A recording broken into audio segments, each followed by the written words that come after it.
Uy,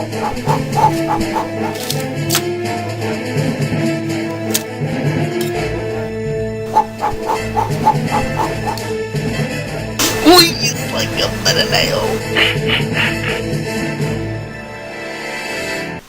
Hello and welcome to another Action Figure Adventures animated review. Today we're taking a look at Spikor from Masters of the Universe Classics. Spikor is another amazing MOTUC Classics figure based on a vintage character. I don't know, it's not really his cartoon look and it's not really his vintage figure look, it's the new Classics look, I guess. Okay, Spikor comes with his orange mace, this red wrist attachment piece, a long trident, a short trident, and a purple hand.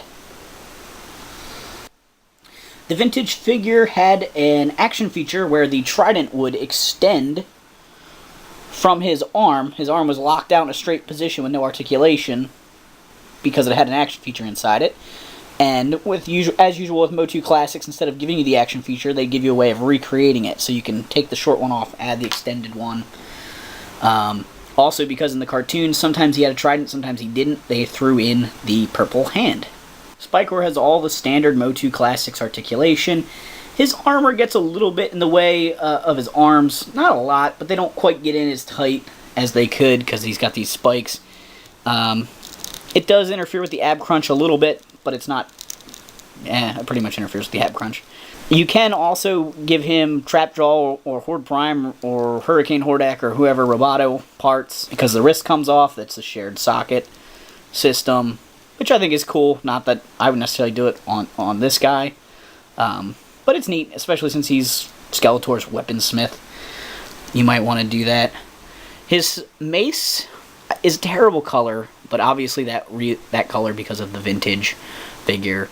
They always had ridiculous colors for the accessories, but it does have a nice shiny goldish orange on the ends of the spikes to give it a little flair there. His spikes are actually pretty rigid compared to what the vintage one was, and I think he looks good. I was actually a little nervous about animating with him because I've been hearing about people saying he's molded in black plastic and the paint's flaking off of his joints. I don't know. I mean, I feel like I'm rougher with my toys than a lot of people because I stop motion animate with them. And he held up just fine. His shoulder over here is real tight, and this is a little bit loose. But that's actually the only complaint I have. Other than that, he's good. I really like him.